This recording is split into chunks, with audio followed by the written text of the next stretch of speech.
Paz do Senhor, igreja. Glória a Deus. Bom, irmãos, eu mandei no grupo aí da igreja esse esboço que eu vou utilizar aqui para facilitar quem quiser acompanhar pelo esboço também, para melhorar aí a curva, né, de ensino-aprendizagem. E eu vou começar com Apocalipse 7, 14.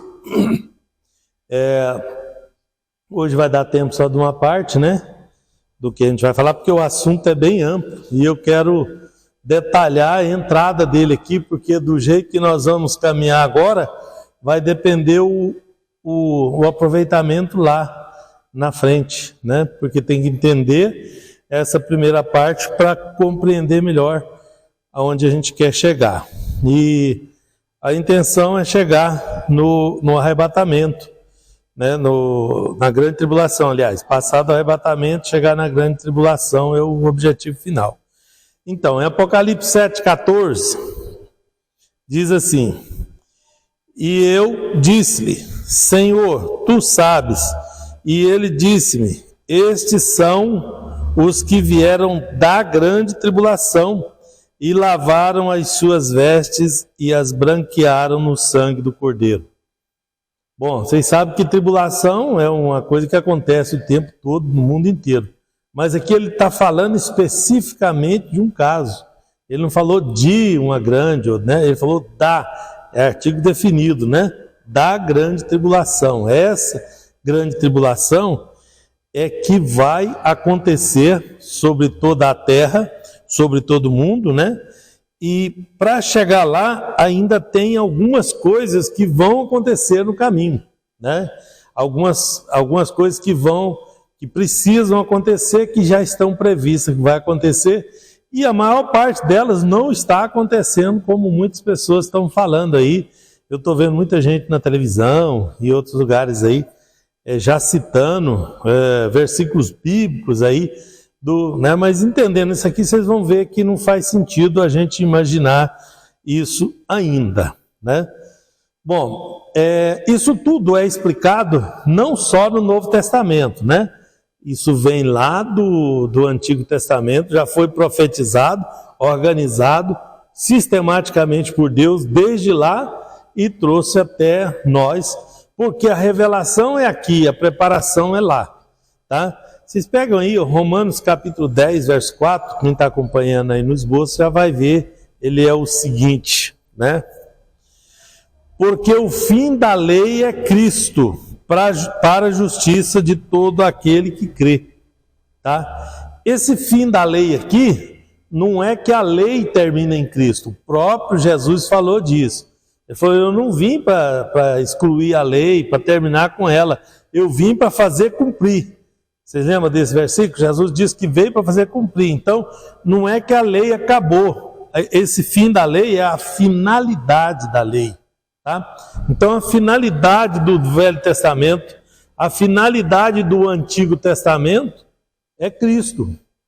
A Bíblia tem uma unidade temática, uma unidade temática. E toda ela aponta para o Messias, para o Cristo, para o Filho de Deus. Essa é a intenção da Bíblia, tá? Então, primeiro nós temos que estabelecer isso. Qual que é o motivo? Para quê? Por quê? Né? E o porquê é que tudo ali foi planejado para chegar em Cristo, para apontar para Cristo, para a salvação, para a obra perfeita na cruz do Calvário. Então, é a finalidade da lei. Então, é por ela que nós chegamos ao que nós vamos falar aqui hoje, aonde a gente está caminhando. Até aqui correu tudo bem, até aqui tudo que está previsto está acontecendo, já aconteceu, de acordo com a previsão bíblica. Então, não temos motivo nenhum, zero motivo para desconfiar que não vai acontecer para frente. Né? Tudo está vindo dentro do planejado, então, obviamente, vai continuar dentro do plano bíblico. Tá? Bom, por isso nós vamos voltar lá em Daniel. Vamos voltar lá em Daniel, capítulo 9, verso 24. Quem está acompanhando pelo celular aí está aí, né? Direto aí. já é a próxima página aí, página 3, né, do nosso texto, tá? Olha aí está dizendo assim: 70 semanas estão determinadas sobre o teu povo. Aqui Deus envia o mensageiro, Malachim, para falar com Daniel. Aí ele fala: 70 semanas está determinado para o teu povo. Quem é o povo de Daniel? O povo hebreu, o povo judeu, tá? Então ele está dizendo aqui: Daniel, para o teu povo estão determinadas 70 semanas. Tá? Essas semanas aqui, lembrando vocês, semanas, aqui como em português a gente conhece semanas só de dias, a gente fica meio perdido, mas semanas é 7 vezes. Então, essas semanas aqui são semanas de anos, tá? 70 semanas de anos, 7 vezes 7, tá? E sobre a tua santa cidade, que é sobre Jerusalém, para cessar a transgressão, para dar fim aos pecados, para expiar a iniquidade e trazer justiça eterna e selar a visão e a profecia para ungir o Santíssimo. Uma coisa bonita, mas é difícil de entender esse versículo. Ele está dizendo que depois de 70 semanas, ele vai acabar com o problema do pecado. Ele vai extinguir, a palavra que ele usou aqui, e espiar a iniquidade. Sabe o que é espiar? É você trocar ela, né, por alguma coisa, né, substituir ela, né, e trazer justiça eterna. Então isso vai acontecer ao final de 70 semanas de anos. É o que o anjo falou para Daniel, tá? É aí que entra, né, a explicação dele mesmo. Ele mesmo explicou para Daniel, o anjo, né, o mensageiro, né, em hebraico Malachim, quer dizer mensageiro, tá? E explicou para ele como é que ia acontecer isso. Olha, sabe e entende que desde a saída da ordem para restaurar e edificar Jerusalém até o Messias, o príncipe, haverá 7 semanas e 62 semanas. Aqui já sabemos que é semana de anos, né? Porque desde a saída da ordem para reedificar Jerusalém. Daniel estava onde? Lá na Babilônia, no cativeiro. Ele ainda estava lá na Babilônia. E ele quis saber o que ia acontecer. Porque ele leu no profeta, está escrito, tá? Que ele leu no profeta que eles iam ficar 70 anos no cativeiro. Então, já estava quase terminando. Então, agora ele queria saber o que ia acontecer com o seu povo ali, né? Depois disso. E perguntou, e orou, e pediu para Deus a revelação. E Deus o revelou. O que ia acontecer? Dessa forma aqui. Falou: olha, vai sair aqui o edito do rei e vai até o Messias, vai acontecer de aparecer, de ser 7 semanas e mais 62 semanas. Então até o Messias são 69 semanas de anos. Até o Messias. Mas quantas semanas que ele tinha falado para Daniel? 70. E quantas se cumpre até o Messias? 69, tá? E isso aqui é o corte do Messias, o corte do ungido, ele mesmo explica. E muita gente imagina que Daniel está falando do nascimento, né, do Messias, né, mas é do corte, aqui está escrito que é da sua morte. Então, da saída do decreto do rei para a edificação de Jerusalém até a morte de Cristo, 69 semanas. Não precisa fazer conta nem nada, ele está falando o que é, né? Como é que vai se acontecer. E foi isso mesmo que aconteceu, tá? Então aqui essa parte cumpriu, né? Eles voltaram do cativeiro, passou esse tempo todo, Jesus nasceu, e morreu e deu esses 400 e tantos anos, tá? Porque são 69 semanas de ano, 69, né? Vezes 7, tá? Veio para o que era seu e os seus não o receberam. Então Jesus, o Messias, veio para os seus e os seus não o receberam. Se o povo o recebe, vamos fazer a conta assim, para vocês entenderem, porque eu ainda tenho outra coisa para explicar aqui. Vamos raciocínio devagar, lógico, né? E dentro do que diz a palavra de Deus. Bom, veio para os seus, deixa eu tomar uma aguinha aqui para...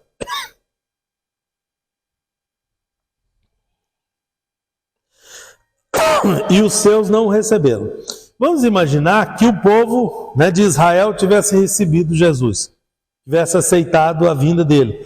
Mas o que eles fizeram? Crucifica, juntou os maiorais, juntou os religiosos, juntou quem devia proteger, juntou quem devia defender, e não, crucifica. Está vendo? Se acontece isso, ia cumprir o que está escrito em Daniel, que ele ia extinguir o pecado, que ele ia acabar com a iniquidade, que ele ia resolver o problema aqui, em Jesus. Então só teria mais uma semana para Jesus resolver isso, porque já tinha dado 69 e estava previsto 70, então faltava 7 anos, que é uma semana que estava faltando, a última, falta 7 anos. Então em 7 anos do início do ministério de Jesus, ele ia resolver todo esse problema e acabar com tudo. Gentios estaria fora.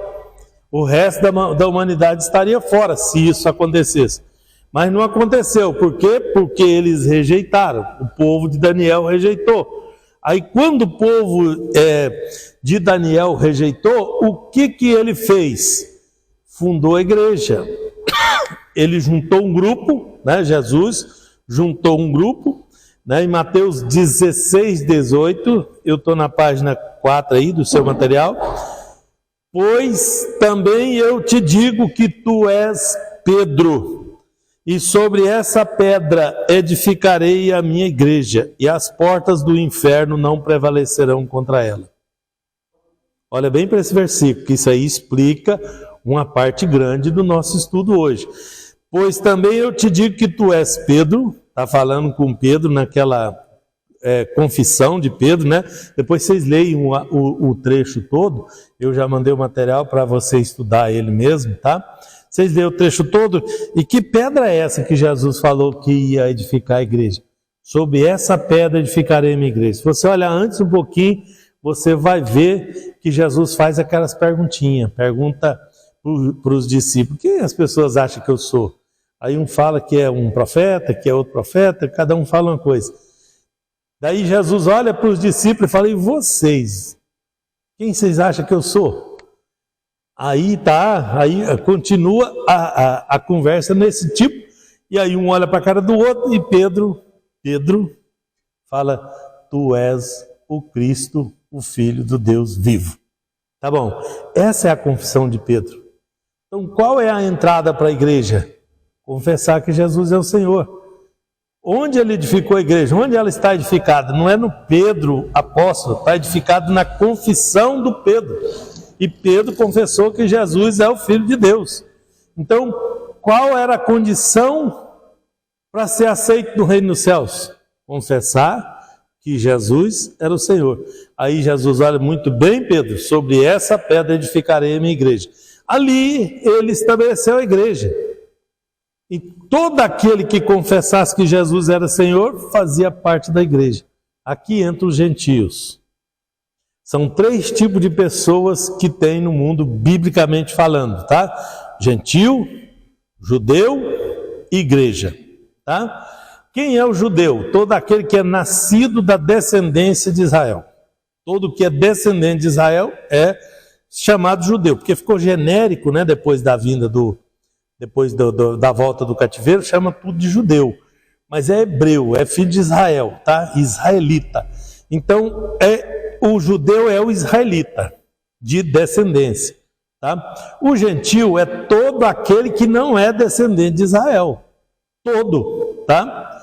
E não é um nome pejorativo, não é porque ele é um pecador maior que o outro, não. É porque ele não é da descendência. Então, esse é gentio, esse é judeu. Tá? E o que é a igreja? A igreja que Jesus estabeleceu é aquele que confessar ele como Messias. Pode ser de judeu e pode ser de gentio. Então a igreja inicialmente formada por judeus, porque Pedro era judeu, João era judeu, Tiago era judeu, Lucas não era, Mateus era, e assim vai. Tá? Então inicialmente por judeus e gentios, formou-se a igreja. Tá? Sobre essa pedra edificarei a minha igreja. Aí a igreja entra em operação, vou chamar de operação. Aí para próximo slide aí. Bom, 476 anos vão do decreto de Artaxerxes, né, em 445 antes da era cristã ou antes da era comum, tá? Essa escrita aí pode significar um ou outro, até o ano 32 depois de Cristo, que é da era comum ou da era cristã, tá? Então sai a ordem lá no Velho Testamento, antes da vinda do nascimento de Jesus, né? E vai até a morte, o corte do Messias, que Daniel cita 9:26, que é o corte do Messias, tá? Que é o final das 69 semanas, tá? Bom, quando termina esse período, entra o período da igreja, que é esse período que eu citei de Mateus 16, 18 também, tá? E esse período da igreja já se vão quase 2000 anos, porque não é do nascimento de Jesus, é da morte dele. Teoricamente seria no ano 33, não é porque há um erro no calendário gregoriano, que é esse que a gente utiliza aqui, tá? Mas vamos arredondar para ficar mais fácil o entendimento, tá? Estamos inteirando 2000 anos da igreja. Porque ele parou o calendário na 69, o calendário judeu parou na 69.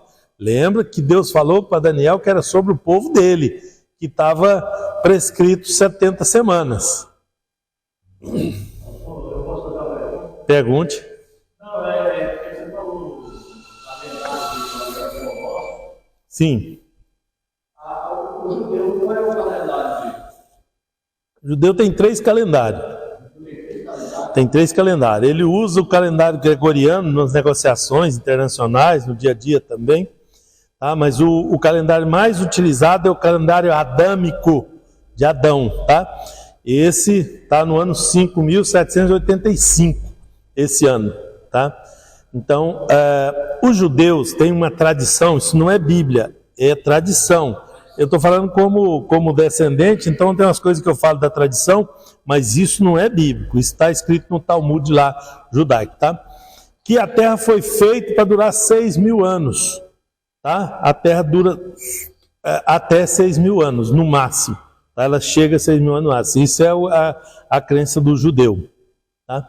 E nós tivemos, né, em torno de 4.000 anos antes do Cristo, né, antes de Jesus, arredondando para números mais arredondados, né, para facilitar, 2.000 anos até o dilúvio, 2.000 anos até Jesus e 2.000 anos até o arrebatamento, 6.000 anos, tá? O calendário judaico está em 5.785, ainda falta 200 e qualquer coisa, né? 200 e pouco, né? Para inteirar os 6.000 que é a crença popular lá, tá bom? Mas de qualquer forma, nós sabemos que tem alguns sinais que estão se cumprindo e já se cumpriram, né? E que o arrebatamento vem no final do período da igreja. O arrebatamento é arrebatamento de quê? Arrebatamento da igreja, tá? E para o judeu que não... porque o judeu que aceitou Jesus, ele virou igreja. O gentio aceitou Jesus, virou igreja. Vai arrebatar a igreja. Quem sobrou? Os gentios, ou desviado, ou o que for, que nunca foi crente, sobrou, e os judeus que não virou igreja. Esses entram na grande tribulação, tá? No período de grande tribulação, que são 7 anos. Que 7 anos é esse? A última semana que está faltando. Aí as pessoas sempre me perguntam, e eu gosto de responder isso com essa frase, viu? Ah, mas então tem salvação para os gentios na grande tribulação? Não sei, não tenho base bíblica para falar para vocês que tem, porque não tem nenhum versículo que fala disso, tá? A grande tribulação foi preparada para Deus fazer o reconcílio Yom Kippur com o judeu, tá? A igreja, o gentio, a chance dele é 2.000 anos de igreja. do tempo da igreja, né? Abre, vai nos valados, vai, busca quem quiser, qualquer um que aceitar Jesus vem. Então, de forma técnica é isso. Mas eu creio também que Deus, até quando julga, Ele é misericordioso. Então pode ser que tenha, né? Mas eu não tenho base bíblica para falar tem. Então é gentio, não é descendente de Israel, pula logo para ir no arrebatamento, porque depois pode ser que seja muito tarde, né? E o povo de Israel também ainda vai ter que passar, os que não se consertar para ir na igreja, vai ter que ainda fazer um concerto com Jesus, ainda vai ter a grande tribulação para passar ainda, né? Período difícil, como nunca houve e nem haverá depois, tá? Então, essa é uma questão séria, uma questão que precisa ser observada. Eu deixei um gráfico aí para vocês verem, tá?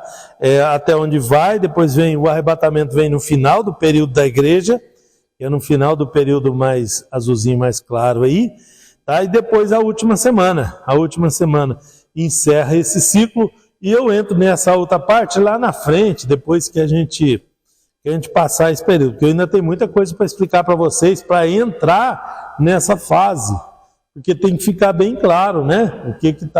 Porque com o advento da internet e com a facilidade de informação, aí todo mundo é técnico na coisa, e tem muito herege dando aula na internet aí, né? Gente criticando o arrebatamento. Eu quero deixar bem claro essa parte do arrebatamento aí, que não é nada do que eles estão falando aí não, viu? Tem uns vídeos rodando aí no mundo aí, que isso aí é uma heresia, o que eles estão pregando aí, tá? Por isso, cabe à igreja, né, fazer a sua apologia, a sua apologética, defender a fé, né? Então vamos lá. O arrebatamento, ele vem antes, no meio ou depois da tribulação? Há 3 vertentes de pensamento, né? Que é o pré, o meso e o pós-tribulacionista, tá? E eu vou provar para vocês, biblicamente, que é antes, tá? Que é antes. E não tem nenhum motivo para, né? Vocês vão ver na Bíblia, não é eu que vou falar. Então vamos por partes, vamos lá em Apocalipse agora. Apocalipse 3, 10 e 11. Como guardaste a minha paciência, também eu te guardarei na hora da tentação que há de vir sobre todo mundo para tentar os que habitam na terra. Talvez ficaria fraco demais para alguns imaginar que Deus está falando que vai guardar a sua igreja da tribulação que há de vir sobre toda a terra, né? Mas aqui já começa nosso pensamento. Fala, bom, se Deus vai nos guardar da grande tribulação, então a igreja não vai na grande tribulação. Primeiro item, mas tem mais, sim. E por sinal, aqui falando para a igreja. Isso aqui, esse estudo aqui exatamente, é para exatamente. Aqui o Apocalipse é um apontamento para a igreja, né? Ele fala das igrejas, fala do anjo da igreja, e está dando uma orientação direta para a igreja, tá? Que não tem nada a ver com o ímpio. O ímpio já ficou para trás aqui na história, porque no arrebatamento, arrebata a igreja, o ímpio já ficou aí, tá? Nessa peneirada aí. Tá bom. Também fala que nós estaremos livres da ira vindoura, porque o que vem, a grande tribulação, é a ira de Deus manifesta, tá? É Deus fazendo justiça, vingança, né? Porque dele é a vingança, tá? Veja aí, 1 Tessalonicenses 1,10. E esperar, né, dos céus a seu Filho, a quem ressuscitou dentre os mortos, a saber, Jesus, que nos livra da ira futura. Então, qual é o tempo da ira? É a grande tribulação. Então, ele está falando aqui, Paulo, falando aos Tessalonicenses, está dizendo, olha, esse Jesus aí, né, que vai nos livrar da ira futura. Então, ele começa falando que vai livrar a igreja da tribulação, que há de vir sobre toda a terra. Depois ele fala que o Filho de Deus vai nos livrar da ira futura, que é um tempo, que é um período, né, que vai acontecer no futuro, depois do tempo da igreja, né? Então, ora, se ele vai livrar a igreja da ira futura, então a igreja não vai passar por essa ira. Mas, temendo que alguns possam ainda ficar desconfiados, então vai uma linha de VT, né, de Velho Testamento. Porque também, né, a gente entende as coisas pelo que ele deixou lá no Velho Testamento. Vocês sabem que todo o Velho Testamento aponta para o Novo. Pois é, chegamos nas celebrações. Olha aí a página seguinte. Que página é essa aí? É 7, né? Vamos situar o evento aí. Deus deixou, lá em Levítico capítulo 23, algumas celebrações para a igreja fazer. Nós chamamos de festa. Deus chama de santa convocação, de celebração, tá? Temos que celebrar. É por isso que eu propus para a igreja, para a gente celebrar o Pentecoste. Agora vocês vão entender por quê. Agora vocês vão entender o motivo disso. Deus deixou determinado, tá, 7 celebrações, 7 festas. Vamos chamar de festa porque todo mundo aí chama de festa, mas é mais que isso, tá? É uma santa convocação, é uma convocação mnemônica, para lembrar, porque vocês sabem que as coisas de Deus, ela traz a nossa memória. Quando você participa do pão e o vinho aqui, o que você está fazendo? Ele está fazendo você lembrar da morte e ressurreição, está te mostrando para que não se esqueça. Se não é o pão e o vinho, o povo já tinha esquecido do sacrifício de Jesus e já estava fazendo outro tipo de festa aqui na igreja. Tá? Então todo o sistema foi pensado para fazer essa lembrança. Metade dele, mais da metade dele foi esquecido pela igreja. Foi esquecido. Ainda sobra porque sobra a ceia, porque sobrou com tradição, né? Aí as pessoas conseguiram manter. Mas não manteve o resto da tradição. E é difícil a gente voltar a isso, porque eu tenho pregado isso, irmãos. Tenho pregado sobre isso aqui muitas vezes. E, infelizmente, as igrejas não vê assim, não atenta para isso.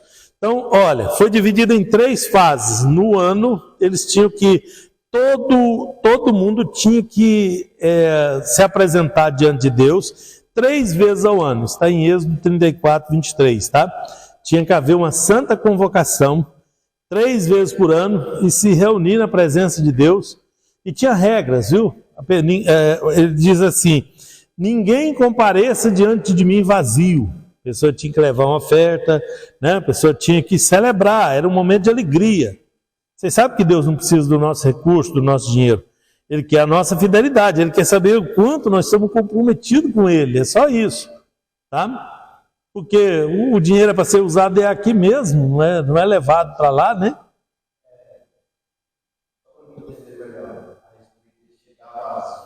Sim. Ele classifica assim como o material, você chega cheio de algo. Não. Esse aqui era material mesmo, porque tinha que apresentar uma oferta, ia detalhar dessa oferta toda, tá? Era algo que a pessoa tinha que apresentar a Deus. Não é uma coisa, não é espiritualizado, não. É material mesmo, tá? E tinha que oferta que era aceita, que oferta que não era aceita, não podia ter defeito, tem a classificação delas.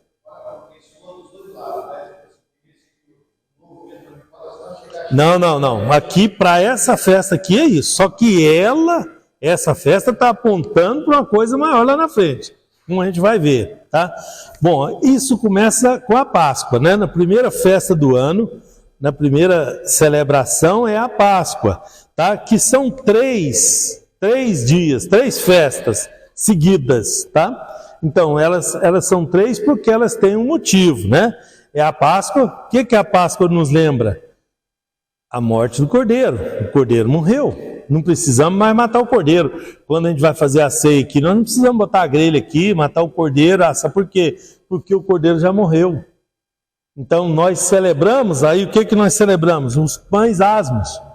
A festa dos pães asmos era o pão e o vinho, o vinho era a libação, tá? Então já estamos celebrando a segunda festa. Primeiro, o cordeiro morreu. Segunda, né, é a limpeza, é o pão puro. O pão asmo, ele representa o fim do pecado, a eliminação do pecado, tá? A limpeza, a purificação. Então, o cordeiro morreu para que nós fôssemos purificados. E em seguida vem a primícia. A primícia é quando se apresentava os primeiros frutos. Aí entra o começo da explicação das ofertas, tá? Era trazido das ofertas dos primeiros frutos do campo e apresentado em oferta movida diante de Deus. Isso é bonito também, né? Porque você pega uma oferta que trouxe lá da sua lavoura, lá, né? Apresentou uma oferta material, essa oferta é entregue para o sacerdote e ela era movida em direção ao altar e de volta. Essa era a única oferta que era feita movida.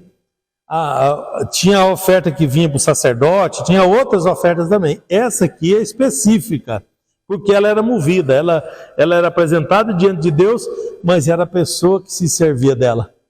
Tá? Ela voltava para a pessoa. Por quê? Porque ele é o Cordeiro de Deus que foi morto pelos nossos pecados. Tá? Então isso aqui representa a ressurreição de Cristo. Ele foi, mas ele voltou. Tá? Ele ressuscitou o terceiro dia. Então, na primeira festa, o que eu quero dizer?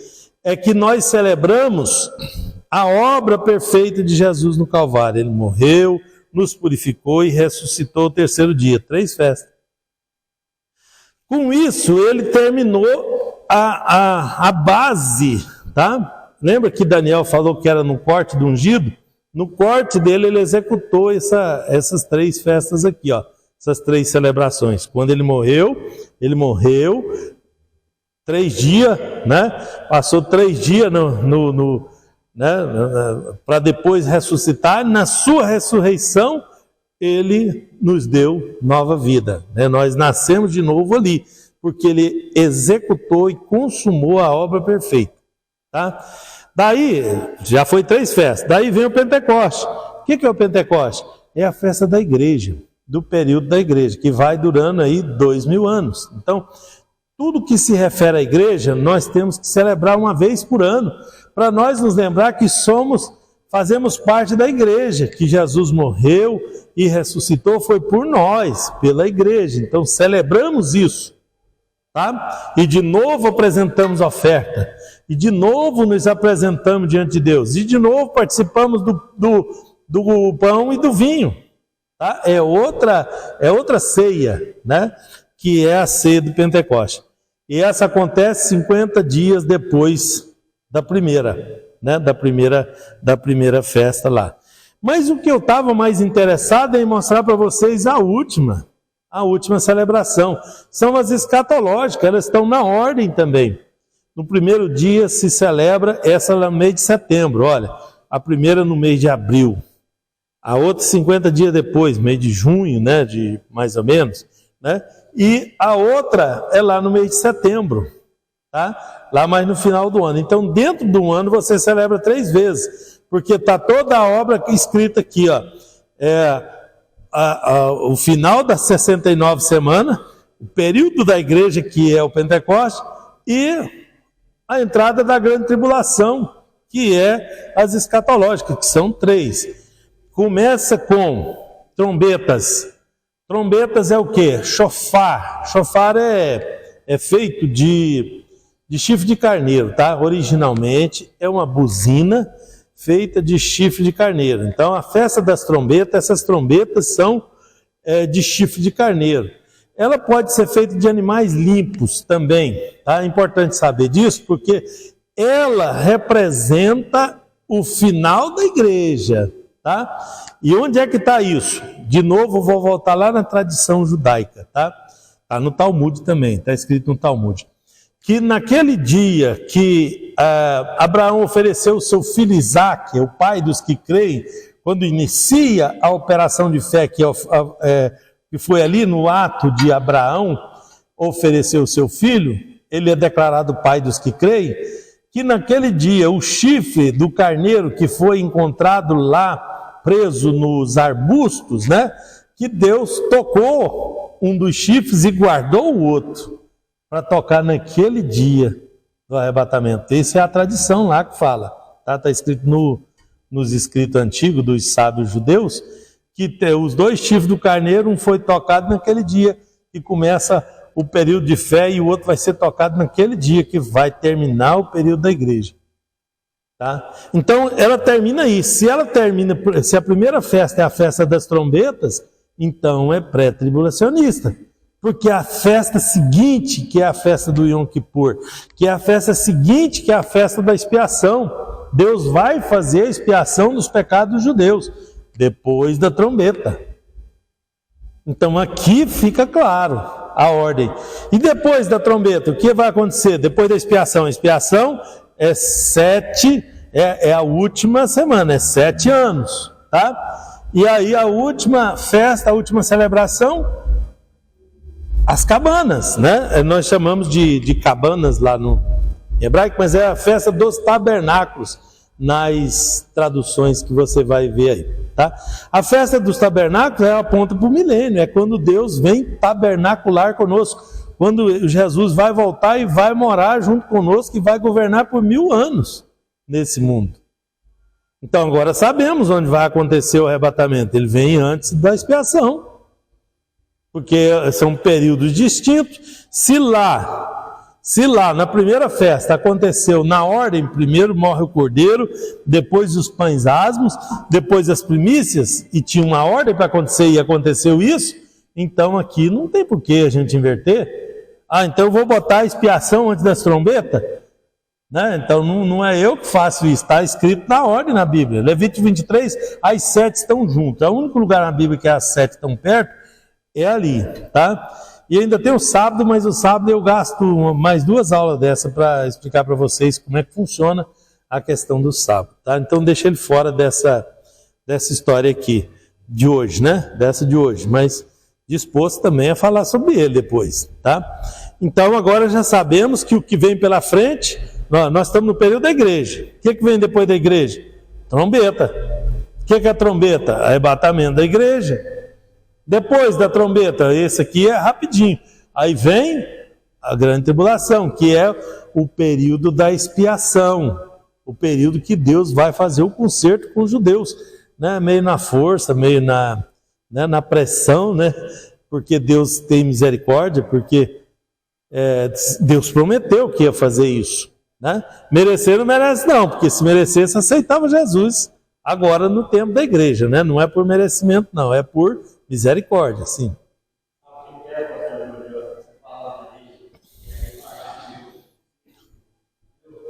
Aí vai cumprir aquilo que eu escrevi. Caia sobre nós o sangue desse justo, justamente. Sobre nós e sobre a nossa descendência. Exato. Quando ele falou, não, que caia sobre nós. Não, isso tem se cumprido, irmão Félix, ao longo de todos os anos. Foi perseguição, Jerusalém foi destruída. No ano 70 da era cristã, o general Tito entra em Jerusalém e mata quase todo mundo. O povo foi expulso de lá. Depois eles voltam ainda no ano 100 e pouco, né, quase 200. O Adriano, imperador romano, volta em Jerusalém e se vinga dos judeus e destrói o templo, e destrói tudo, acaba com tudo. Quem fez a destruição não foi o general Tito, foi o Adriano. E Adriano expulsou todos os judeus de lá e trocou o nome da terra, pôs o nome lá de Palestina, que é uma corruptela de Filistia, né, no lugar dos filisteus, para se vingar dos judeus que tinham se rebelado. Os judeus, né, não queriam andar debaixo do jugo de Roma. Então o motivo foi esse. E expulsou eles todos e não deixou ninguém, ficou um ou outro colono ali escondido, mas espalhou eles pela terra.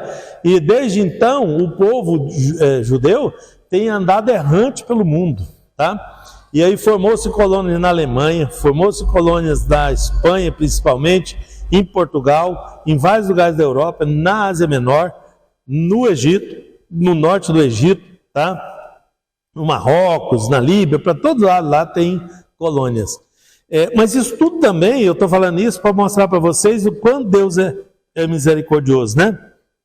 Quando Deus espalha o povo judeu pelo mundo, ele também espalha o temor. Porque o povo judeu pode falar o que for, que é rebelde, que não merece, mas é o povo que mais tem temor na terra. É o povo escolhido por Deus e não é à toa. E onde vai um judeu, ele vai levando o amor de Deus, vai levando o temor de Deus, de um jeito ou de outro. Errado ou certo, eles levam, tá? E não tem medo de levar. E é isso que aconteceu. Estamos, né, que eu também me faço parte desse povo, espalhado pelo mundo. E tudo isso foi plano de Deus. Mas aí ele usa o profeta e fala, mas eu os ajuntarei dos 4 cantos da terra. E vai levar de volta para fazer o conserto. E nos 4 cantos da terra tem muito judeu que aceitou Jesus, que está crente, que esperando o arrebatamento da igreja.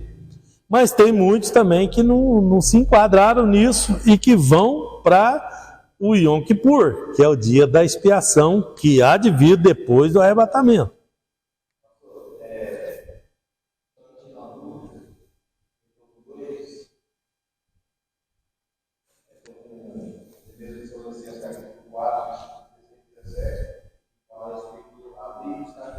Sim.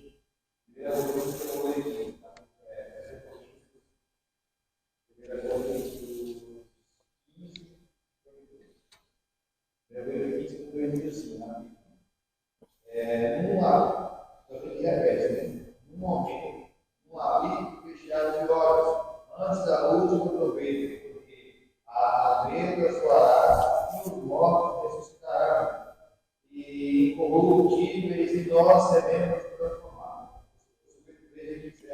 Porque convém que isso que é corruptível se revista da incorruptibilidade, e que isso que é moral se revista da imoralidade. Onde eu quero chegar? Isso que fala antes do arrebatamento? Bom, não, isso aí é no momento do arrebatamento. Na verdade, isso vai acontecer num abrir e fechar de olhos. Ele está falando sim. No meio da tribulação, ou antes da tribulação?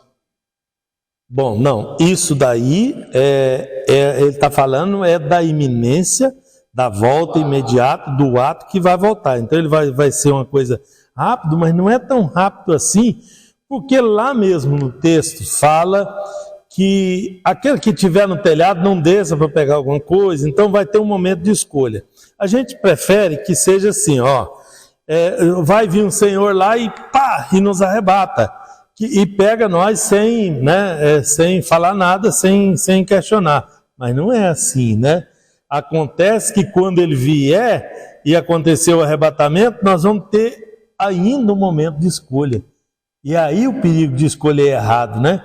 Então aí entra as falsas doutrinas, heresias e tudo, que tenta explicar aí na hora que ele tiver que fazer a escolha e se ele escolher errado. Porque esse mundo aqui é muito bom, né? Está cada vez melhor, mais tecnológico, né? Então aí vem lá e o momento, é claro que o que Deus diz é que nós vamos saber a hora, né? Nós saberemos o momento que o Senhor está vindo, né? Mas aqueles que são espirituais, os que for meio a meio, não vai conseguir decidir certo. Então, esse abrir e fechar de olhos não é uma coisa que é tão rápido assim, é só para dizer que vai ser rapidamente, mas que mesmo nesse rapidamente, obrigado, João José, mesmo que esse rapidamente, vai ter um momento de escolha, tá? E vai ser em momentos difíceis. Como é momentos difíceis, tribulação tem o tempo todo, né? Mas a tribulação mesmo, ela nem vai acontecer nessa fase, na hora do arrebatamento. Ela ainda tem 3 anos e 6 meses ainda de aparente paz. Então não é um momento de... o final dos tempos não é um momento de alegria, não, é um momento tribuloso. É que tem um período que é chamado de tribulação e existe tribulação o tempo todo. Agora mesmo o povo está falando, vocês estão vendo guerra aí, rumores de guerra, é isso que está na Bíblia. Não, Isso é depois do arrebatamento, é que entra essa parte, né? Essa segunda parte, tá? Não é que nós vamos ter um tempo de paz agora no final, não. O tempo agora é aquela preparação de Mateus lá. A gente está ouvindo falar de guerra, rumor de guerra e tudo é antes do arrebatamento, tá? Depois do arrebatamento, aí já muda a coisa, já vai outra história. Aí nós temos que concordar que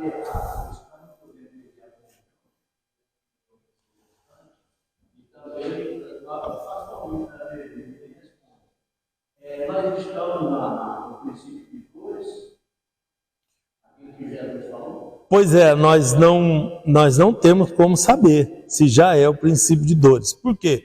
É o que eu estou falando, sempre vai ter tribulação até o final. Porque o tempo mostra isso, né? Agora, esse princípio de dores, qual é o tamanho dele? Quanto tempo isso vai durar? Quando é que nós vamos entrar nisso? Se for um período longo, nós já estamos nele há muito tempo, né? Vamos dizer assim. Porque, né, olha só, Israel está em aperto, né? Está lá, está se saindo até bem, mas está em aperto, sendo bombardeado, sendo, né, perseguido. Ameaça de destruição de Israel tem todo dia. Sabe, uma israelense conhecida chamada Golda, ela disse: se nós depuser as nossas armas, nós morremos no mesmo dia. Mas se o mundo depuser as armas, Israel depor as armas também, o mundo vai ter paz duradoura. Quer dizer, Israel não está interessado na guerra, não está interessado em destruir, está interessado na paz, mas o mundo quer destruir Israel. Sabe esse BRICS que eles estão falando tudo aí? Todos os países envolvidos no BRICS, e o Brasil está no meio, são países que querem a destruição de Israel, tá? Então, é uma situação que vai apertar, mas Deus vai protegê-los até o fim, e tem feito isso, né? Mas no final eles vão ficar num aperto tão grande, depois do arrebatamento, que eles vão clamar pelo Messias. É aí que vem a expiação, viu? A expiação vem porque Jesus vem em resposta aos pedidos. O tempo todo. Por que Jesus veio para você na sua vida? Porque você chamou por Ele. E você se entregou para Ele. Então Ele vem em resposta ao nosso pedido, sempre, tá? É necessário pedir. Nós podemos colocar o aparelho aí lá no Egito, Moisés, a resposta. Justamente. Inclusive o calendário, olha na próxima página aí para vocês verem, o calendário gregoriano, que é esse calendário romano, o calendário gregoriano, tem umas coisas aí que divergem do que nós usamos no calendário gregoriano, e até as pessoas não entendem por isso. Por exemplo, o terceiro dia lá de Cristo e tudo, porque em Israel é assim, o calendário é aquele calendário bíblico. Vocês lembram que lá no Gênesis ele falou tarde, né, e manhã, os dias, porque o dia começa à tarde, às 6 horas da tarde, tá? Que é o modelo bíblico, é esse. Começa às 6 horas da tarde. Então o dia começou agora, às 6 horas da tarde, temos a noite, e amanhã tem o dia todo, 6 horas da tarde termina. Então, aí você divide a noite em 4 vigílias da noite, e o dia nas 4 períodos do dia também. É assim que o povo de Israel gerencia os dias, tá? Então o calendário hebreu, o calendário de Adão, está em 5.785, mas o outro calendário de Deus é o calendário de Moisés, porque quando Deus estabeleceu a primeira Páscoa, ele falou: esse vos será o primeiro ano, e esse vai ser o primeiro dia e tal. Então ele reiniciou um calendário ali também. Por isso que eu disse para vocês que tem 3 calendários. Tem um calendário de Adão, tem um calendário mosaico, que é o de Moisés, e tem um gregoriano, que é esse que o mundo ocidental usa, e Israel, sendo um país democrático, usa também para encaixar com as coisas. Mas tem coisas, por exemplo, domingo lá é um dia normal de trabalho, é o primeiro dia da semana, tá? O descanso lá é o sábado, é o Shabat, tá? Mas por isso tem esses 3 calendários aí, e também tem uma coisa profética nisso aí também, tá? Mas a gente vê isso noutra, né? Deixa eu mostrar para vocês aqui. Vou ler aqui para a segunda vinda de Jesus, na página 10. Olha aí. O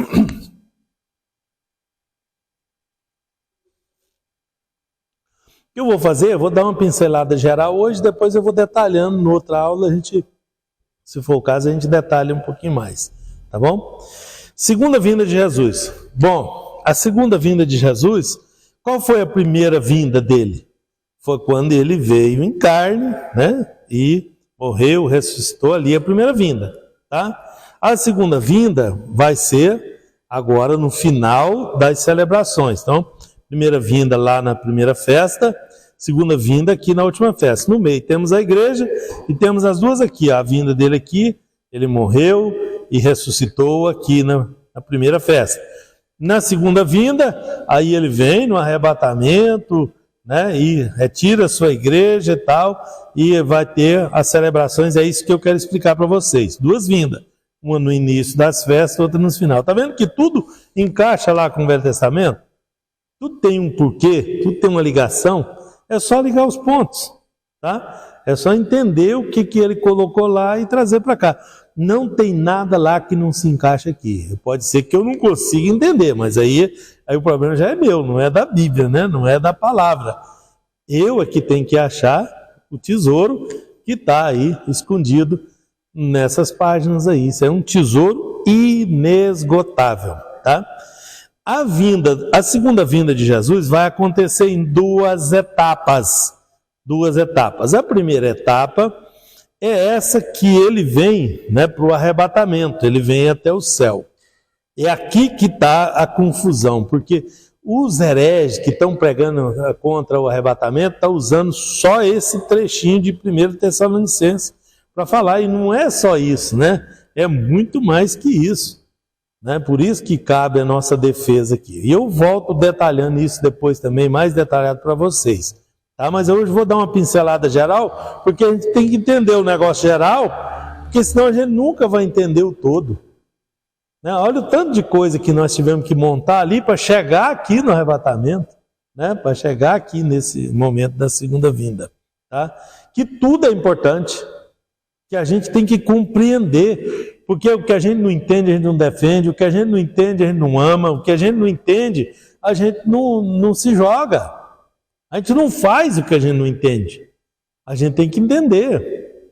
Tá? Porque se a pessoa não entender, ele não faz nada na igreja. Ele não ora se ele não entender. Ele não dizima se ele não entender. Nada que a gente não entende, a gente não faz isso. Tá? Sim.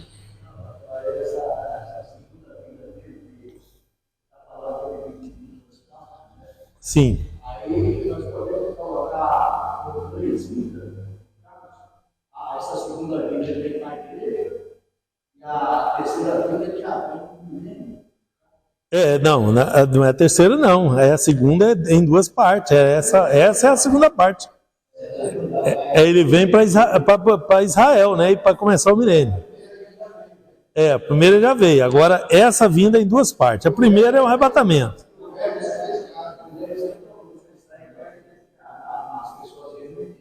Exato. Sim. Nos ares. Por isso que é a segunda vinda. Ele só vem mesmo, ele vai ficar ali na ceia durante o período, depois ele acaba de chegar. Então ele já veio, mas não terminou de vir. É por isso que é uma vinda só.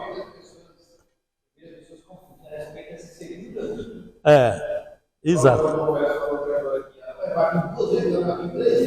Então, justo. É por isso que agora cabe a explicação, né? Na primeira vinda ele vem, morre, né?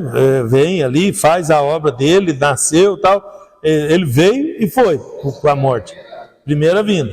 Segunda vinda, começa com o arrebatamento. Ele vem até as nuvens, num lugar onde está preparado o banquete, onde está preparada a grande ceia, onde esse lugar vai ficar em atividade por 7 anos.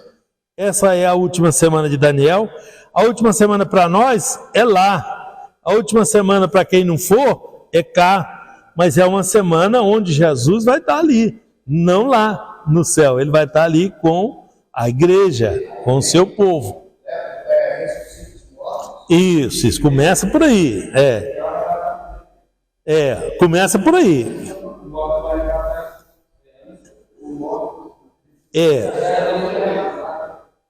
Mas esse é um ato, né? Mas ele continua, veja. 1 Tessalonicenses, capítulo 4, versos 16 e 17. Porque o mesmo Senhor, que mesmo Senhor? O mesmo Jesus que viste ir, né? Vai voltar e tal. Tem um monte de versículo que explica isso, né? Mas o mesmo Senhor descerá do céu, com alarido e com voz de arcanjo, e com a trombeta de Deus. Aqui entra o shofar, aqui entra a trombeta, aqui entra, porque a trombeta é o som do arrebatamento, tá? Que vem chamar o povo de Deus para a salvação. E os que morreram em Cristo ressuscitarão primeiro. Eu nem sei por que ele fez esse comentário, porque isso aqui é simultâneo, né? Os que morreram em Cristo sobem, porque os outros vai ter um tempinho de decisão aí, viu?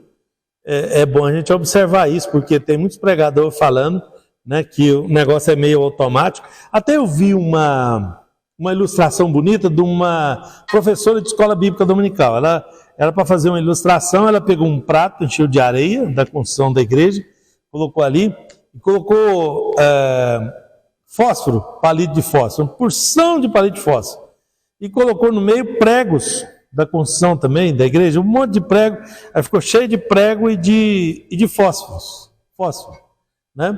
Aí ela explicando sobre o arrebatamento. Olha, no arrebatamento o que vai acontecer é que Deus vai enviar os seus anjos e vai recolher os seus escolhidos. Ela pegou um imã de alto-falante, uma caixa de som que tinha estragado, ela pediu para os jovens arrancar o imã lá, né? E ela passou o imã por cima do prato de pregos e fósforo, e os pregos pregou tudo no imã, foi embora para o céu, né? E ficou só os fósforos, né? Aí os meninos, e aí, o que vai acontecer com os outros? Aí ela riscou um fósforo e botou num, pegou fogo nos outros tudo, né? Botou fogo, queimou a cabeça.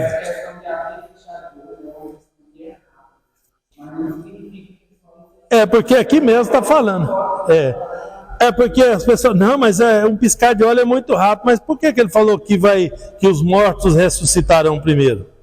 Então tem um tempinho aí, até os outros aí, né? Porque é aquele tempo que fala, não desça, né? Não dá valor nas coisas desse mundo, porque na hora de escolher, você vai escolher o mundo se for avarento, né? Se você não aprendeu a dizimar, você não aprendeu a contribuir, você não aprendeu a fazer as coisas direito, na hora de escolher, você não vai escolher direito, porque é um conjunto de coisas que faz a gente escolher Deus. É um conjunto de saberes, de entendimento, né? E uma parte é espiritual, porque em parte conhecemos e em parte profetizamos. Então, em parte nós somos espirituais e em parte nós somos carnais. E o que acontece? Se eu for mais carnal do que espiritual, olha, está desequilibrado. Se eu for mais espiritual do que carnal, também desequilibra. A gente tem que ser comedido. Por quê? Porque nós vivemos aqui nesse mundo ainda. Pessoa que é espiritual demais aqui, o que acontece com ele? Ele vira soberbo. Ele acha que já está chegando no céu. Ele sobe aqui, esse vai, esse Deus me livre, aquele, sabe? Aí ele já se santifica de um jeito que ele vira um soberbo.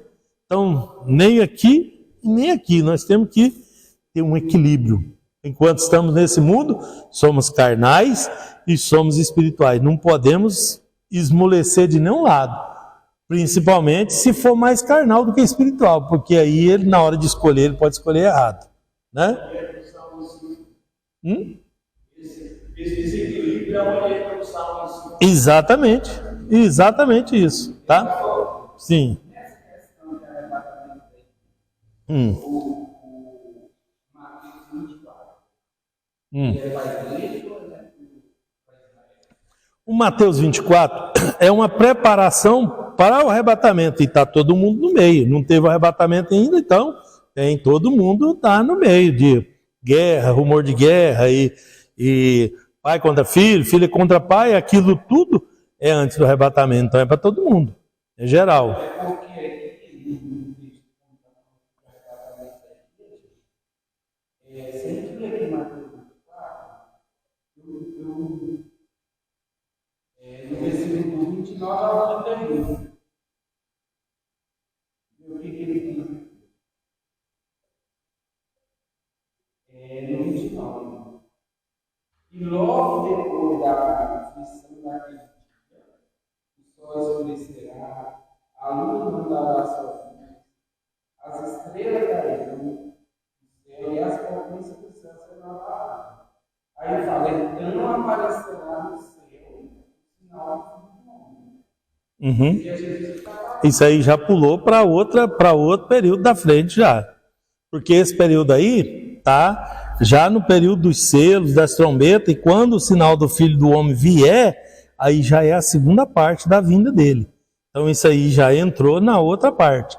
Aí começa antes do arrebatamento e termina depois.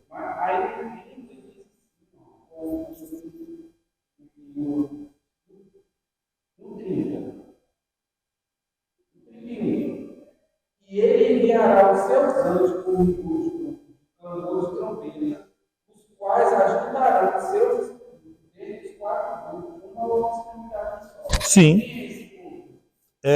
Sim, esse povo aí são os remanescentes da grande tribulação. O que acontece? Quando ele vier para governar por 1000 anos, quem é que vai governar com ele?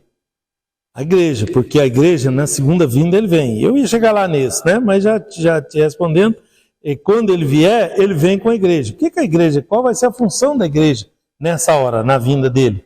Vai ser auxiliar ele, vai governar com ele, vai morar dentro da cidade. Mas vai ter os povos que vão morar fora. Quem são esses que vai morar do lado de fora?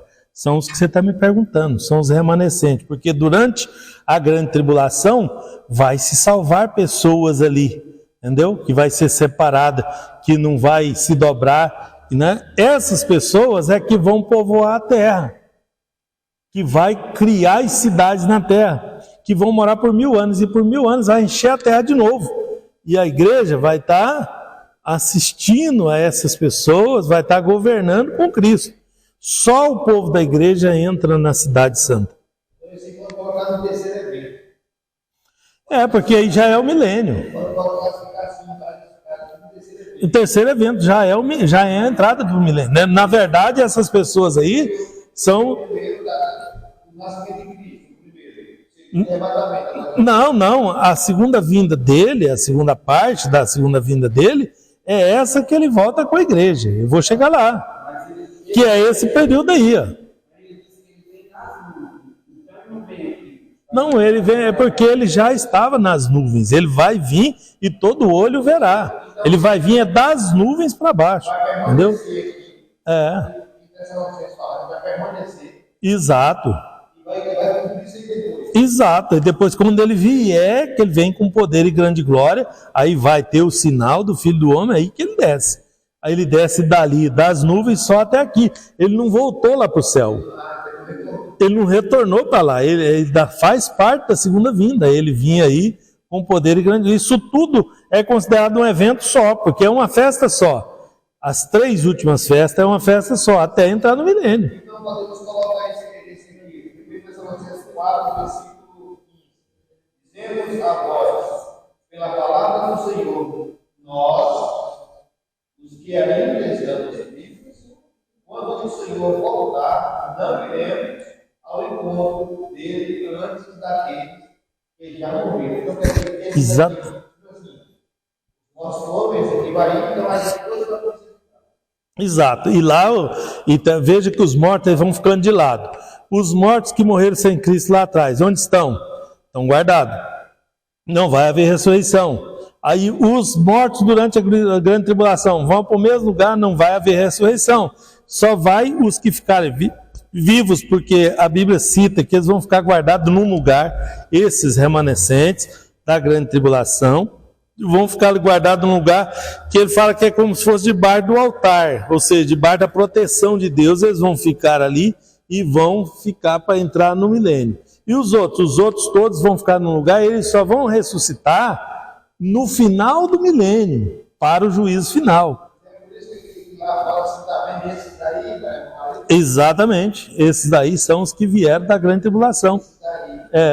E esses é que vão povoar a terra, toda a terra de novo.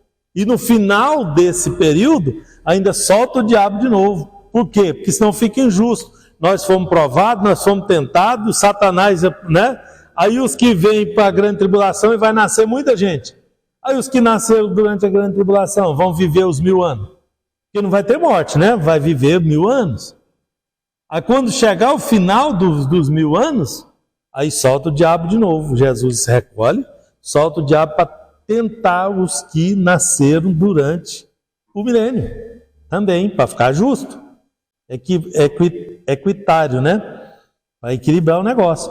Porque senão um fica de um jeito e outro fica de outro. Né? Numa mesma, tem que ser o mesmo peso e a mesma medida, porque ele sempre é justo também. Tá? Bom, voltando aqui para o texto. Durante os 7 anos, esses 7 anos, nós temos 2 grupos, né? O grupo de cima e o grupo de baixo. Estou quase terminando essa parte, depois vou ter que pincelar depois de novo, né? Pois é. Bom, então durante os 7 anos nós temos 2 grupos. O grupo que foi arrebatado está lá em cima, certo? No banquete, na festa. E o grupo que não foi arrebatado está aqui na terra. Isso vai durar só 7 anos. A Bíblia é clara com isso. É 3 anos e 6 meses e 3 anos e 6 meses. É 2 períodos aí. Tá? O primeiro período, para quem está aqui, é 3 anos e 6 meses de aparente paz, onde o anticristo, um governo, vai juntar o povo, vai conciliar as coisas, mas aparente paz. Ele é um governo com mão de ferro, é um governo tirano, é um governo autoritário. Então todos os governos que vocês estão vendo por aí é uma preparação para o governo do anticristo. Tá? Então não haverá paz. A gente, mas vai melhorar, vai piorar a situação. Até a vinda dele, está tudo preparando para esse governo central, centralizador, controlador, que vai controlar as pessoas mesmo, tudo. O que compra, o que vende, tudo. Tá? Vai ter moeda única, vai ter controle. Tudo vai ser controlado durante esse período aí. Mas o reinado dele é tão curto, agora as coisas vão acontecendo, a gente fica olhando, né? Vai ficando cada vez mais fácil isso acontecer. Eu já assistia filme lá nas décadas passadas, lá antes do ano 2000, sobre isso e já parecia tão claro, mas agora é mais ainda. Entramos na era quântica do computador, é capaz de fazer um computador, virou uma coisa esquisita no mundo. Ele pode criar uma cena do nada. Ele pode fazer uma cirurgia de alta precisão sem precisar de um médico, só o computador faz. Daqui uns dias não tem advogado, daqui uns dias não tem um monte de profissão que vai desaparecer. Pois é. Agora com essa 6ª geração aí, meus irmãos, ele vai conseguir controlar tudo e rápido. No Brasil já tem um computador, chama T-Rex, Tiranossauro Rex. O bicho é grande, é muito grande, é capaz de... Hoje, se a Receita Federal quiser pegar o sonegador, ele pega, só não pega porque não quer, porque vai causar um desequilíbrio aí, mas devagarinho eles vão avançando com a malha fina, né? Mas condição já tem, ele já sabe quem tem e sonegou, já sabe tudo. Quando você pega uma nota fiscal lá no mercado lá, você pagou por aquilo, aí já cruza os dados com o outro lá, o trem ficou esquisito, né? Uma empresa, ele compra madeira lá no Pará, né? Quando o cara lá emite a nota lá, essa nota já vai para a Receita e que avisa aqui que ele comprou madeira lá, irmão. Se ele comprou lá, ele está vendendo aqui, então aí não tem jeito mais de sonegar. Então tudo é controle, tudo. E o governo vai controlar tudo, tá? Vai controlar tudo. Mas vai durar 3 anos e 6 meses. O que vai romper com isso? Olha só. Bom, Deus, o justo juiz, enviará sobre o mundo o seu juízo. É um tempo de juízo, é um tempo que Deus vai tomar para fazer juízo, porque o povo rejeitou, porque rejeitou o filho. Sabe, o pecado que derruba o homem não é o pecado contra ele mesmo, contra outra pessoa, tá? O pecado que derruba, o único pecado que derruba o homem, viu? É negar, é rejeitar a salvação oferecida por Cristo. Porque todos os outros Jesus resolveu na cruz do Calvário. Qualquer pecado que a pessoa cometeu tem condição de resolver. É só aceitar Jesus, ele resolveu todos. Mas tem um que não deu certo, né? Que é rejeitar. Aí a pessoa que rejeitar Jesus como seu Salvador, aí ele está debaixo dessa condenação aqui. Pessoa que rejeitar a salvação, esse é o pecado, esse é o problema da humanidade. Esse é o que deveria estar, né, de olho. Bom, Isaías 13:11 fala: e visitarei sobre o mundo a maldade, sobre os ímpios a sua iniquidade, e farei cessar a arrogância dos atrevidos, e abaterei a soberba dos tiranos. Aqui está o Senhor falando o que ele vai fazer. Isso aqui tudo, ó, nós estamos em Isaías, o maior profeta messiânico do Antigo Testamento. Eu disse para vocês que tudo que está lá no Antigo Testamento conecta com o Novo. Ele está falando da grande tribulação. Então, ele fala em pinceladas. E às vezes a pessoa fica esperando as coisas acontecerem numa sequência que está ali. Mas ali ele está explicando um evento maior num trecho. No outro ele está explicando um evento menor. Depois vocês pegam lá para exercitar aí, vocês pegam em Gênesis, aí Deus faz a criação e depois ele detalha a criação. Então, mas ele já não criou aqui, mas aqui ele está falando da mesma coisa, mas com mais detalhes. É muito simples, é só uma questão de interpretação de texto.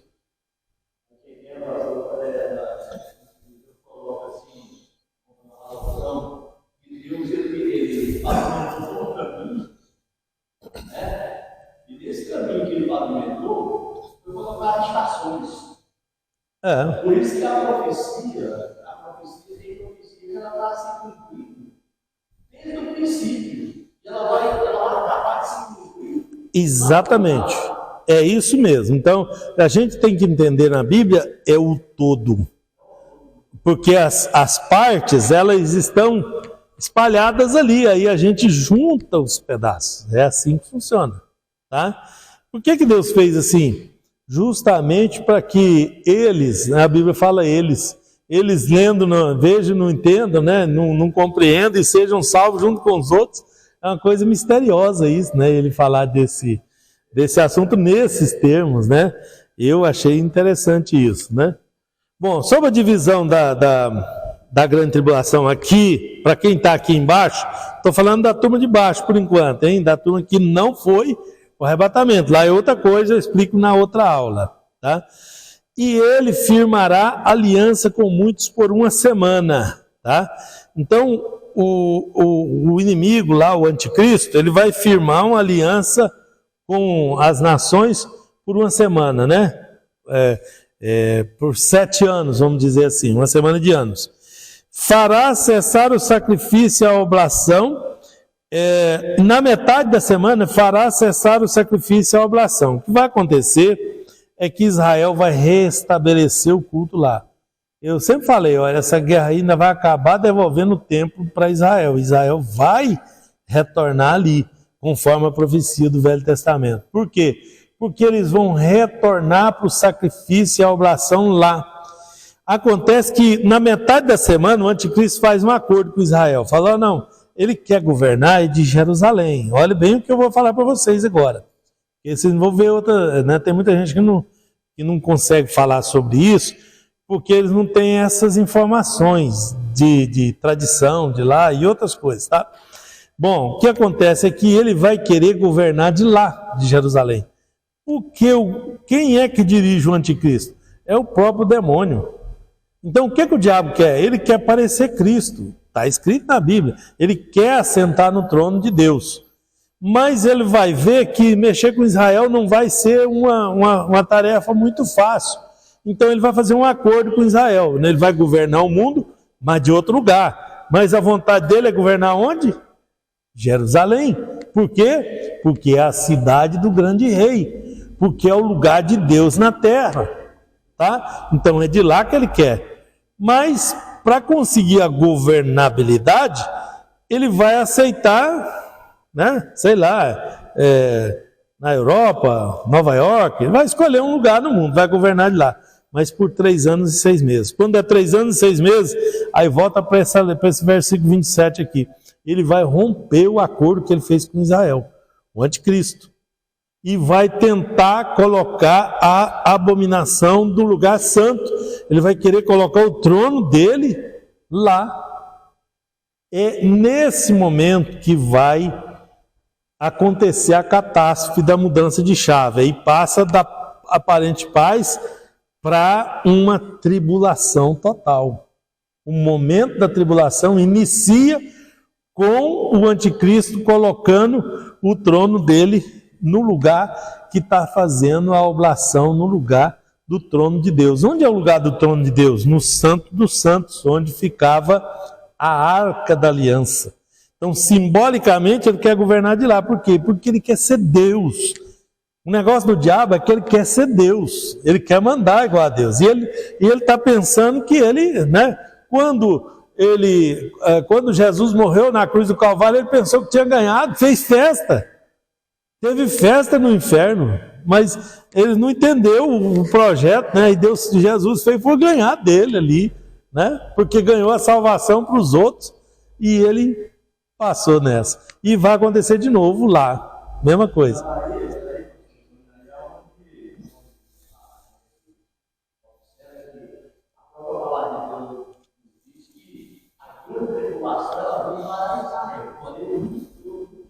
Sofrerá,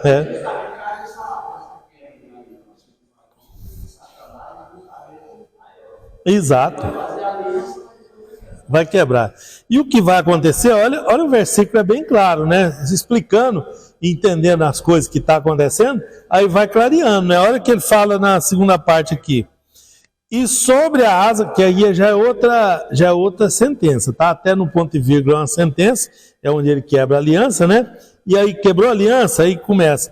E sobre a asa das abominações virá o assolador, e isso até a consumação.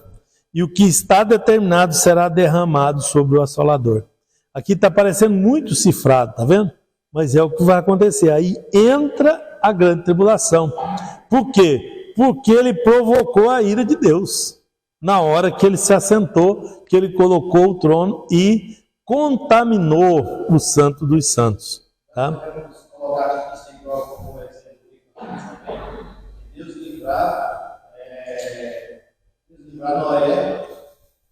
Vou colocar ali que Deus livra antes a igreja, para depois acontecer. Exatamente. Era também um protótipo da salvação em Cristo, né? Onde ia pegar no meio do mundo, tira ali os escolhidos, coloca na arca, não está parecendo um arrebatamento, levando os escolhidos e os outros ficando. Exatamente. Tudo isso é uma figura, tudo ali é figura de coisas que vão acontecer no futuro, né? Então aí a gente vai juntando as peças, todas elas. Não, ele mesmo vai explicando, a Bíblia explica a Bíblia. Como foi nos dias de Noé, vai ser nos dias do Filho do Homem. Então é tudo... Antes de acontecer, Deus prepara o terreno, prepara tudo, organiza tudo. Então tudo que eu falei para vocês é preparação. Então aí naquele trecho que ele leu ali, aí ele já conta a história, um daqui passando, entrando na outra lá, para mostrar como é que vai acontecer aí, ó, tá? E que eu vou mostrar na próxima aula onde é que vai entrar esses problemas todos aí, tá? Bom, nesse período, né, terá uma aflição como nunca houve na terra. Nesse período, estou falando do grupo que ficou aqui embaixo, que não foi arrebatado. No primeiro período vai ser o lugar. Aqui na terra vai ficar bom demais, viu? A hora que a igreja subir, então os carnais ficou tudo. E os carnais, o que ele quer? Ele quer paz, ele quer sossego, ele vai resolver os problemas, vai tirar as pessoas que estão lá no polígono da seca, vai levar para ali, tirar de lá, pôr de lá e tudo. Não vai ter barreira da língua, porque com esse 6G aí não tem barreira de língua mais não. Você traduz qualquer coisa, você pega o inteligência artificial, você conversa com gente em qualquer lugar do mundo, você fala na sua língua, ele escuta na dele. Já é feito simultâneo, pelo WhatsApp, né? O mundo vai esvaziar, o arrebatamento da igreja esvazia, vai sobrar riqueza, ele vai governar, né? Ele sabe governar, então isso aqui vai ficar um paraíso. Aí o que ele exige? Só uma coisinha que ele exige. Só uma coisinha que ele exige. Nega Jesus. Desde o princípio é assim, viu? Muita gente vai negar. Ele vai criar uma igreja, o anticristo vai criar uma igreja, e ele vai acabar com tudo que é Bíblia, Deus, ele vai acabar com tudo isso. E vai estabelecer a religião oficial. Falei para vocês que é o controle, que esse negócio que está acontecendo no mundo aí, de ditadores e tudo, vai piorar. Pois é, ele vai obrigar as pessoas a essa igreja aí. Eu estou vendo um monte de gente com medo de chip, né? Eu não deixo pôr chip em mim não. Não vai para o céu quem pôr chip. Nada disso, gente. Nada disso, porque a marca da besta, ela é colocada com o consentimento da pessoa e com a negação de Jesus. A pessoa, não, para colocar a marca, ele só coloca se a pessoa negar a fé. Então, se você for lá para colocar o chip, eles falam, nega Jesus que eu coloco o chip. Aí você não vai colocar, né? Mas enquanto estiver colocando igual está colocando, já tem banco colocando, seguradora colocando, cartão de crédito colocando. Na China está todo mundo com o chip na mão, você vai comprar lá, você põe a mão na máquina lá, já sabe o que é, quem é você, o número da sua conta, seu saldo. Se estiver errado, não foi essa parte da marca. Lá o Banco Testamento está sendo sabido isso. Onde aquela marca ali é. Pois é, essa marca, eu acredito, é a minha crença pessoal, que essa marca é uma coisa que ele vai criar. É uma criação do anticristo. Não é uma coisa que já existe, que ele vai usar. Ele vai criar um sistema de controle, e se o sistema de controle já existe, ele é fácil de ser fraudado. Então, ele vai criar um sistema onde ele vai trocar com a pessoa. Você quer comprar e quer vender? Então tem que ser esse oficial do governo aqui, né? Então essa aqui é a marca. É isso aqui que vai ser feito. Pode ser um chip. Pode ser.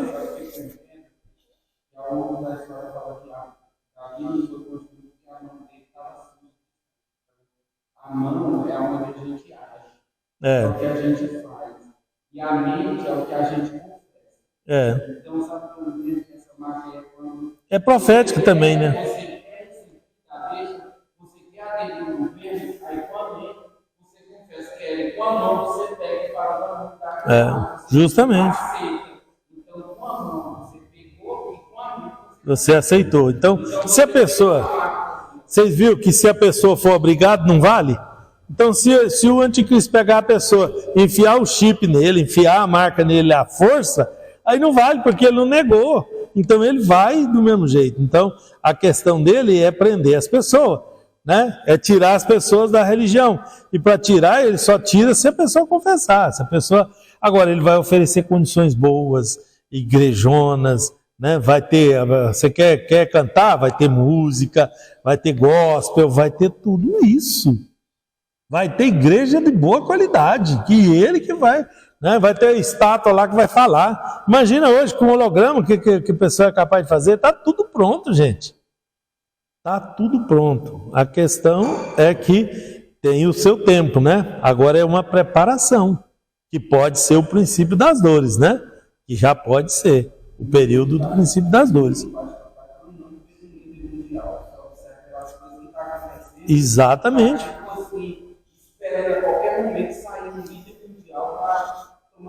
Para governar tudo.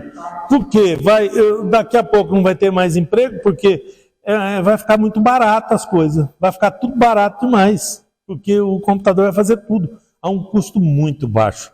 Então o povo vai ter que viver de quê? De uma renda. O Elon Musk falou isso esses dias.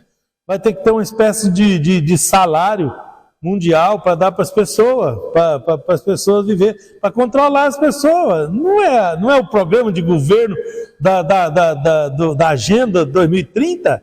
Não é? É exatamente o que está acontecendo, né? Para controlar todo mundo. Agora, se é ele que paga, é ele que controla. Aí, se a pessoa não quiser a marca, o que ele tem que fazer? Se virar, vai lá para o pé de serra lá, planta um milho, né? Uma cana para ter um docinho para comer, é 3 anos e 6 meses só. É muito pouco. Aí, quando entrar a tribulação mesmo, aí a coisa vai complicar. Não estaremos aqui, estaremos arrebatados, né? Vamos terminar por hoje, depois na próxima aula a gente continua, aí voltamos, tá bom? Vamos orar e agradecer a Deus por nosso período de hoje.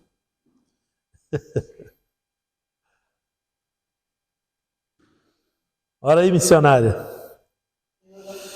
Ó grande Deus, em nome de Jesus, nós estamos diante de Ti, Senhor, e oramos e agradecemos, louvamos. Obrigado hoje, Pai, pela Tua misericórdia e poder. Em nome de Jesus, Te adoramos e bendizemos, Senhor. Oh, meu Deus, louvado seja o Teu nome. Aleluia. Glória a Deus, aleluia. Em nome de Jesus. Amém? A bênção. Que a graça do nosso Senhor e Salvador Jesus, o amor de Deus e a comunhão do Espírito Santo seja com todo o povo de Deus desde agora e para todo sempre. Todos digam amém.